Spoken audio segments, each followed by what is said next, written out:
Memasuki hari ke-7 SEA Games Thailand 2025, sejumlah atlet kebanggaan tanah air kembali mengharumkan nama Indonesia dengan perolehan medali emas dan penampilan gemilangnya.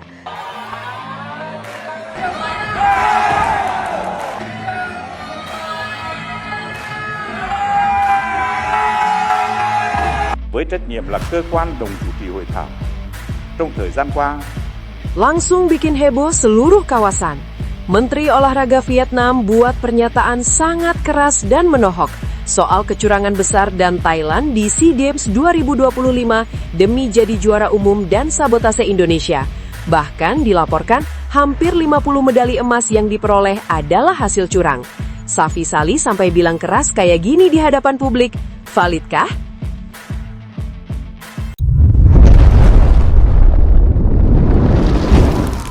Sebelumnya mohon subscribe channel ini dulu supaya nggak ketinggalan berita terupdate Timnas Indonesia. SEA Games 2025 yang masih berlangsung di Thailand seharusnya menjadi pesta olahraga Asia Tenggara, ajang persatuan, sportivitas, dan adu prestasi terbaik antar bangsa. Namun kenyataan di lapangan justru berbicara sebaliknya. Di balik dominasi medali emas Thailand sebagai tuan rumah, muncul gelombang kecurigaan, kemarahan, dan tuntutan keadilan dari berbagai negara peserta, terutama Indonesia dan Vietnam. Thailand saat ini memimpin klasemen perolehan medali dengan selisih yang sangat mencolok. Bahkan sebelum pesta olahraga ini resmi ditutup, Thailand sudah hampir pasti dinobatkan sebagai juara umum. Namun semakin banyak laporan dan testimoni yang muncul justru mengarah pada satu kesimpulan mengkhawatirkan, yakni dominasi tersebut diduga tidak sepenuhnya diraih secara sportif. Kontroversi demi kontroversi bermunculan, mulai dari kepemimpinan wasit yang dinilai tidak adil, keputusan juri yang merugikan atlet negara lain, pengaturan cabang olahraga yang menguntungkan tuan rumah, hingga dugaan sabotase terhadap atlet dan ofisial Indonesia. Situasi ini akhirnya memancing reaksi keras dari tokoh-tokoh penting Asia Tenggara. Salah satu suara paling lantang datang dari Vietnam. Menteri Olahraga Vietnam Nguyen Van Huong untuk pertama kalinya angkat bicara secara terbuka dan blak-blakan. Dalam pernyataan yang disampaikan kepada media regional, ia mengaku sangat geram dengan apa yang terjadi di SEA Games 2025. Saya tidak bisa lagi diam.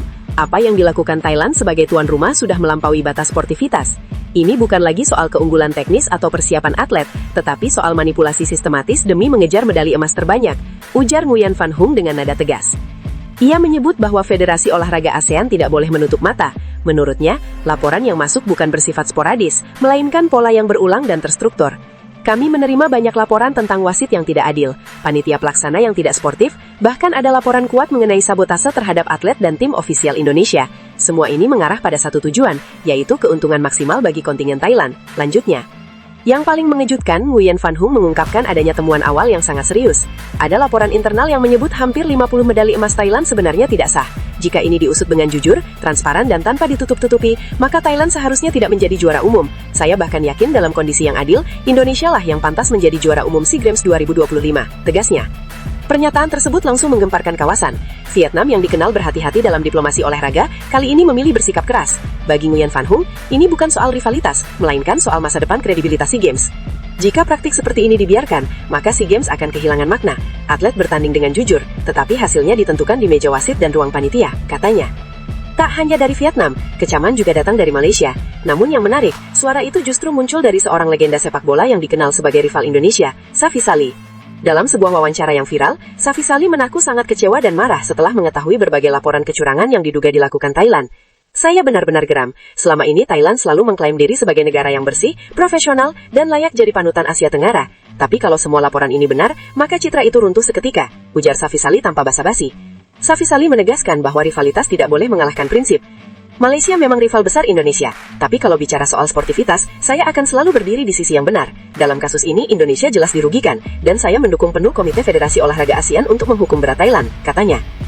Menurut Safi Sali, hukuman tidak boleh setengah-setengah. Jika terbukti ada kecurangan, maka medali emas yang diraih dengan cara tidak sportif harus dicopot. Bahkan kalau perlu, hasil dari cabang-cabang tertentu dibatalkan. Ini demi memberi efek jerah, tegasnya. Ia bahkan melontarkan pernyataan paling keras sepanjang karir komentarnya. Thailand tidak lagi pantas menjadi panutan negara ASEAN. Kalau Federasi Olahraga ASEAN tidak berani bertindak, maka mereka yang seharusnya malu besar. Bahkan saya tidak menutup kemungkinan Thailand layak diboikot di event besar berikutnya jika tidak ada perubahan, ucap Safi. Indonesia menjadi negara yang paling sering disebut dalam pusaran polemik ini. Mulai dari kasus kickboxing, di mana atlet Indonesia mengaku dicurangi oleh wasit dan juri, hingga insiden mengerikan ketika manajer kickboxing Indonesia diusir oleh kepolisian Thailand dengan pengawalan bersenjata lengkap. Perlakuan terhadap ofisial Indonesia itu memicu kemarahan publik ASEAN. Banyak pihak menilai tindakan tersebut tidak masuk akal dan berlebihan. Seolah-olah Indonesia diposisikan sebagai ancaman, bukan tamu resmi dalam ajang olahraga. Saya diperlakukan seperti penjahat, kata Rosi Nura Sejati, manajer kickboxing Indonesia, dalam pernyataannya yang dikutip luas media internasional. Bagi Nguyen Van Hung, insiden itu menjadi bukti kuat bahwa ada sesuatu yang salah dalam penyelenggaraan SEA Games kali ini. Tidak pernah dalam sejarah SEA Games, ofisial negara lain diperlakukan seperti itu tanpa alasan jelas. Ini mencederai nilai persahabatan ASEAN, ujarnya. Tekanan terhadap panitia SEA Games 2025 kini semakin besar. Media Thailand sendiri mulai menurunkan laporan bernada kritis. Publik ASEAN terbelah, tetapi semakin banyak yang menuntut audit independen dan investigasi terbuka. SEA Games 2025 kini berada di persimpangan jalan. Apakah akan dikenang sebagai pesta olahraga yang penuh prestasi, atau justru sebagai edisi paling kontroversial dalam sejarah Asia Tenggara? Satu hal yang pasti, pernyataan jujur dari Nguyen Van Hung dan Safi Sali telah membuka tabir yang selama ini tertutup. Dan bagi Indonesia, meski berada di tengah badai, semangat para atlet terus menyala. Medali boleh diperdebatkan, juara umum bisa dipersoalkan, tetapi keberanian bersuara, keteguhan bertanding, dan martabat olahraga, itulah kemenangan sejati. SEA Games 2025 belum berakhir, namun satu pesan sudah menggema ke seluruh kawasan, yakni sportivitas tidak boleh dikorbankan demi emas. Namun tunggu dulu, setelah admin telusuri secara mendalam bahwa berita di atas adalah karangan belaka dan hoax. Ini sebagai edukasi supaya penonton lebih jeli dalam memilih berita.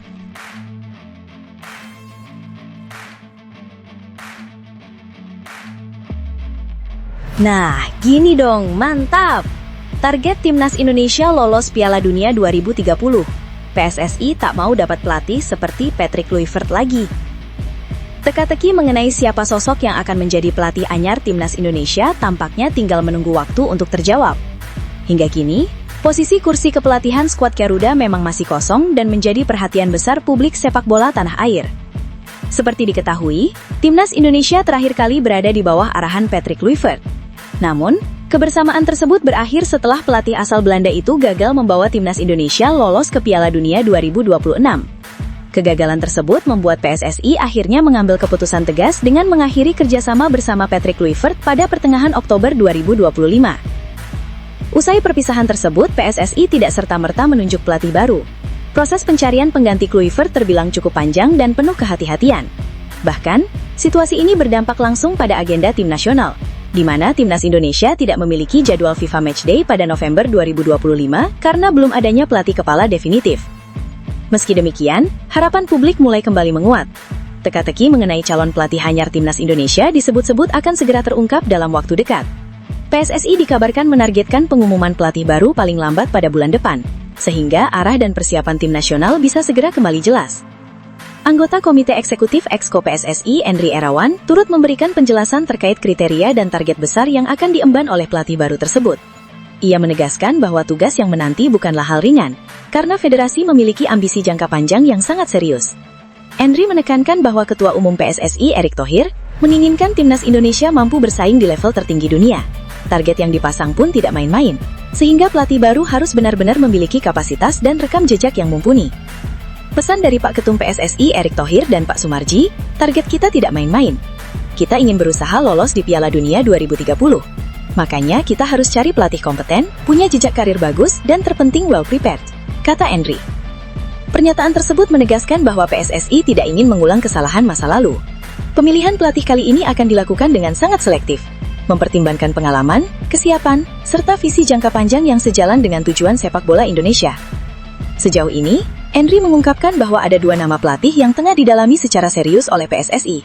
Namun, identitas kedua kandidat tersebut masih dirahasiakan dan belum bisa dipublikasikan ke publik. Langkah ini diambil agar proses seleksi berjalan lebih fokus dan profesional, tanpa tekanan eksternal berlebihan. Meski belum membuka nama, Endri memastikan bahwa PSSI berkomitmen memilih sosok terbaik untuk memimpin timnas Indonesia ke depan. Ia menegaskan bahwa federasi tak ingin mengambil keputusan gegabah. Kami tidak ingin beli kucing dalam karung. Kami ingin pelatih terbaik yang betul-betul hatinya untuk Indonesia, karena kami tidak mau terjadi kejadian kurang baik sebelum ini, ucap Endri. Pernyataan tersebut menjadi sinyal kuat bahwa PSSI kini lebih berhati-hati, dan ingin memastikan pelatih baru bukan hanya berkualitas secara teknis, tetapi juga memiliki komitmen penuh terhadap proyek besar timnas Indonesia. Dengan target lolos ke Piala Dunia 2030 yang sudah dicanangkan, sosok pelatih baru akan memegang peran krusial dalam menentukan arah masa depan skuad Garuda. Publik pun kini hanya bisa menunggu sambil berspekulasi, siapa figur yang dinilai layak mengemban tanggung jawab besar tersebut. Menurut kalian, seperti apa kriteria pelatih yang paling tepat untuk timnas Indonesia saat ini? Apakah lebih ideal pelatih asing berpengalaman, atau pelatih yang memahami kultur sepak bola Indonesia? Yuk, tuliskan pendapat kalian di kolom komentar.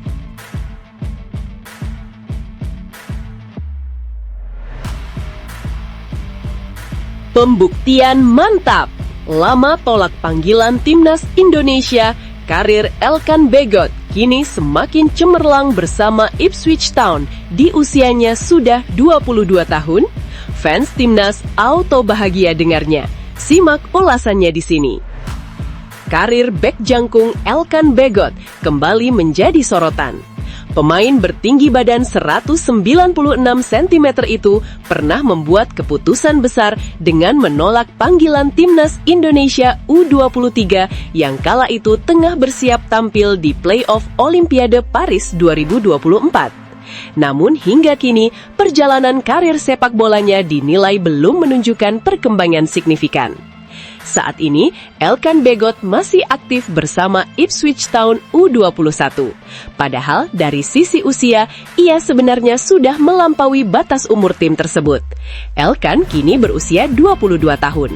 Jika merujuk data Transfermarkt, terdapat 22 pemain yang terdaftar di skuad Ipswich Town U21, dan seluruh pemain tersebut berusia di bawah 21 tahun. Lantas, bagaimana dengan status Elkan Bagot? Bek berkaki kidal itu sejatinya masih tercatat sebagai bagian dari skuad utama Ipswich Town. Namun ketatnya persaingan di lini belakang tim berjuluk The Tractors membuat Elkan belum mendapatkan kesempatan tampil di level senior. Alhasil, ia lebih sering diturunkan bersama tim U21 untuk menjaga menit bermainnya. Sepanjang musim ini, Elkan Bagot memang belum sekalipun mencatatkan penampilan bersama Ipswich Town Senior. Total, ia baru tampil 4 kali, dan seluruh penampilannya tersebut terjadi bersama Ipswich Town U21. Menariknya, kontribusi Elkan di level U21 terbilang cukup menjanjikan. Dari 3 pertandingan yang ia mainkan, Ipswich Town U21 selalu berhasil meraih kemenangan di ajang Premier League 2 2025-2026. Elkan bermain penuh selama 90 menit ketika timnya menang 3-2 atas Leeds United, menaklukkan Brighton dengan skor 3-1, serta mencatat kemenangan tipis 1-0 atas Newcastle United. Catatan tersebut menunjukkan bahwa kehadiran Elkan di lini belakang memberikan dampak positif bagi tim. Dengan performa tersebut, pertanyaan pun muncul. Apakah masih ada peluang Elkan Bagot kembali mengenakan seragam timnas Indonesia? Jawabannya, peluang itu masih terbuka. Pelatih timnas Indonesia pada 2025, Patrick Kluivert, sempat memasukkan nama Elkan Bagot dalam rencana pemanggilan untuk menghadapi Australia dan Bahrain pada Maret 2025. Namun pada saat itu, Elkan memilih fokus membela klubnya, Blackpool FC. Ini bukan kali pertama Elkan Bagot menolak panggilan timnas Indonesia.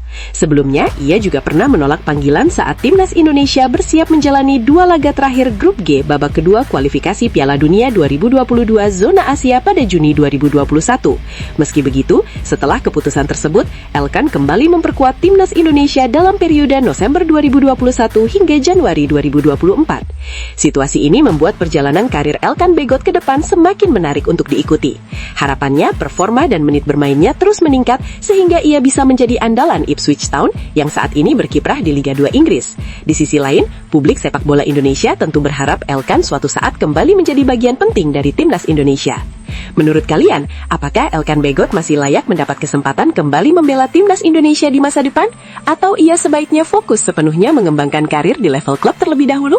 Jangan ragu untuk menyampaikan pendapat kalian di kolom komentar.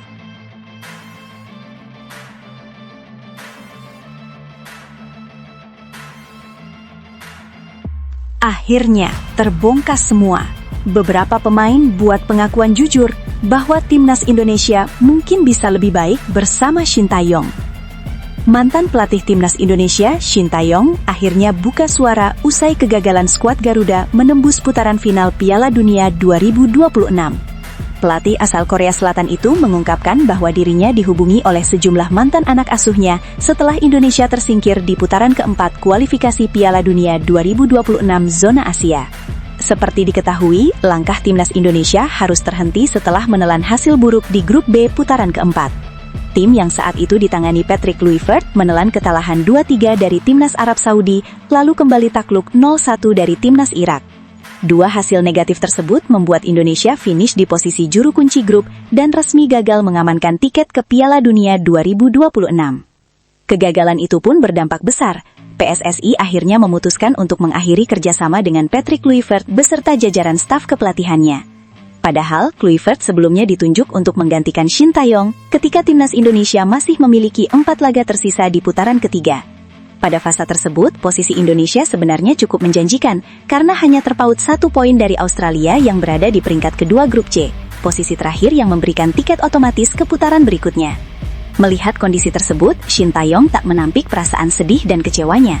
Ia mengaku terpukul menyaksikan mantan tim asuhannya gagal mewujudkan mimpi tampil di ajang sepak bola terbesar dunia. Rasa kecewa itu semakin dalam karena ia meyakini Indonesia sebenarnya memiliki peluang besar untuk lolos. Saya sangat sedih, saya benar-benar percaya Indonesia pasti bisa lolos ke Piala Dunia. Saya membangun tim dengan kepercayaan diri itu, kata Shin Tae-yong dikutip superbowl.id dari kompas.com. Meski menyimpan kekecewaan, Shin Tae-yong tetap menunjukkan sikap profesional. Ia memberikan apresiasi kepada Ketua Umum PSSI, Erick Thohir, serta seluruh pihak yang telah bekerja keras untuk kemajuan timnas Indonesia. Tapi jujur, Ketum Erick dan semua orang bekerja keras, kata pelatih asal Korea Selatan tersebut. Tak hanya itu, Shin Tae-yong juga menyampaikan pesan penyemangat kepada para pemain timnas Indonesia, termasuk Rizky Ridho dan kawan-kawan. Ia meminta mereka untuk tidak larut dalam kegagalan dan tetap bekerja keras demi kesempatan di turnamen berikutnya. Kami berjuang dan mengerahkan banyak usaha, tetapi sayangnya kami tidak mencapai hasilnya, kata Shin Tae-yong. Itulah mengapa agak mengecewakan, tetapi kita semua perlu bekerja keras untuk kesempatan berikutnya. Itulah yang saya pikirkan, tambahnya. Menariknya, setelah Indonesia dipastikan gagal lolos ke Piala Dunia 2026, Shin Tae-yong mengungkapkan bahwa dirinya menerima sejumlah pesan dari pemain timnas Indonesia. Ia menyebut para pemain itu mengungkapkan pandangan bahwa timnas Indonesia mungkin bisa meraih hasil lebih baik jika masih berada di bawah arahannya. Ada beberapa pemain yang mengirim pesan ke saya tidak bisa sebut nama pemainnya. Mereka bilang bahwa mungkin Indonesia bisa lebih baik kalau bersama saya, kata Shin Tae-yong. Di tengah situasi tersebut, Shin Tae-yong juga merasa bersyukur karena dukungan dari para penggemar timnas Indonesia masih terus mengalir. Ia mengaku senang dan merasa dihargai karena namanya belum dilupakan oleh supporter tanah air. Sebenarnya saya merasa sangat senang, dan saya pikir para penggemar belum melupakan saya. Jadi saya sangat bersyukur di dalam hati, ucapnya.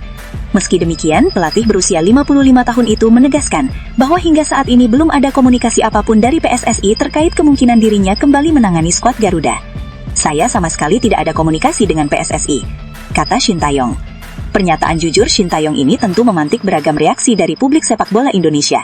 Menurut kalian, apakah timnas Indonesia memang bisa melangkah lebih jauh jika Shin Tae-yong masih menukangi skuad Garuda?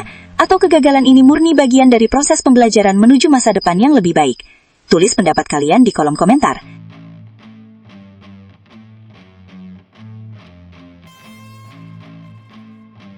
Singgung Indonesia, pelatih Thailand sudah prediksi bakal jumpa Vietnam di final SEA Games 2025.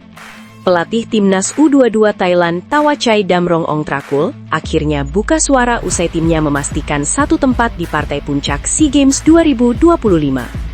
Juru taktik tuan rumah itu mengaku sejak awal sudah memprediksi bahwa Thailand akan bertemu timnas U22 Vietnam di laga final turnamen 2 tahunan tersebut. Langkah Thailand ke final dipastikan setelah mereka sukses menyingkirkan timnas U22 Malaysia di babak semifinal. Bermain di Stadion Raja Manggala, Bangkok, Thailand, Senin 15 Desember 2025 malam WIB, skuad Gajah Perang Muda meraih kemenangan tipis dengan skor 1-0. Hasil ini cukup untuk mengantar peraih medali perak SEA Games 2023 itu kembali menantang gelar juara di depan publik sendiri. Gol sematawayang Thailand tercipta sangat cepat. Hanya 8 menit laga berjalan, Yotsakor Burapa sukses memecah kebuntuan. Tendangan bebas yang dilepaskannya meluncur mulus ke gawang Malaysia dan tak mampu diantisipasi oleh kiper Zulhilmi Syarani. Keunggulan cepat tersebut membuat Thailand semakin percaya diri mengontrol jalannya pertandingan. Situasi semakin sulit bagi Malaysia setelah mereka harus bermain dengan 10 orang sejak menit ke-16. Muhammad Aiman Yusuf Muhammad Nabil diganjar kartu kuning kedua akibat menarik Ikhlas Sanron. Meski unggul jumlah pemain hampir sepanjang laga, Thailand justru kesulitan menambah gol. Sejumlah peluang yang tercipta gagal dimaksimalkan, sehingga skor 1-0 bertahan hingga wasit meniup peluit panjang tanda laga berakhir. Kemenangan tersebut memastikan Thailand melaju ke final SEA Games 2025. Di partai puncak, mereka akan berhadapan dengan timnas U22 Vietnam yang lebih dulu memastikan tiket final usai menundukkan Filipina dengan skor 2-0. Laga final ini pun dipastikan menjadi duel syarat gengsi antara dua kekuatan besar sepak bola Asia Tenggara. Menatap laga puncak, Tawachai menegaskan bahwa target timnya kini jelas, menaklukkan Vietnam dan mempersembahkan medali emas SEA Games di kandang sendiri. Tujuan kami dalam pertandingan itu, melawan Malaysia, adalah mencapai final. Sekarang, tujuan kami selanjutnya adalah memenangkan kejuaraan SEA Games, kata Tawachai, dikutip Superbowl.id dari Dantri. Mengenai lawan yang akan dihadapi, Tawachai tak ragu menyebut Vietnam sebagai tim yang sangat tangguh. Bahkan, ia mengaku sejak awal sudah membayangkan skenario final mempertemukan Thailand dan Vietnam. Lawan kami di final adalah Vietnam yang sangat kuat, kata Tawachai. Saya memprediksi bahwa kami akan bertemu Vietnam di final turnamen tahun ini dan itu telah terjadi, tambahnya. Lebih lanjut, Tawachai menilai laga final kali ini menjadi momen penting bagi timnya untuk membuktikan kualitas sebenarnya. Ia mengingatkan bahwa Thailand sebelumnya gagal berjumpa Vietnam di final ASEAN Cup U22 2025 karena langkah mereka terhenti di semifinal. Pada turnamen terbaru untuk kelompok usia ini, ASEAN Cup U22 beberapa bulan lalu, kami melewatkan kesempatan untuk menghadapi Vietnam. Mereka mencapai final dan kemudian memenangkan turnamen, sementara kami kalah di semifinal dari Indonesia setelah adu penalti. Kali ini, kami benar-benar memiliki kesempatan untuk menghadapi Vietnam di final SEA Games. Sekarang, tim kami ingin membuktikan diri, ucap Tawachai. Menurut pelatih berusia 50 tahun tersebut, kondisi timnas U22 Thailand saat ini jauh lebih siap dibandingkan turnamen sebelumnya. Ia menilai perbedaan utama terletak pada kualitas persiapan yang dilakukan sejak jauh hari. Turnamen ini berbeda dibandingkan dengan ASEAN Cup U22 bulan Juli. Persiapan kami untuk SEA Games sangat berbeda dari sebelumnya.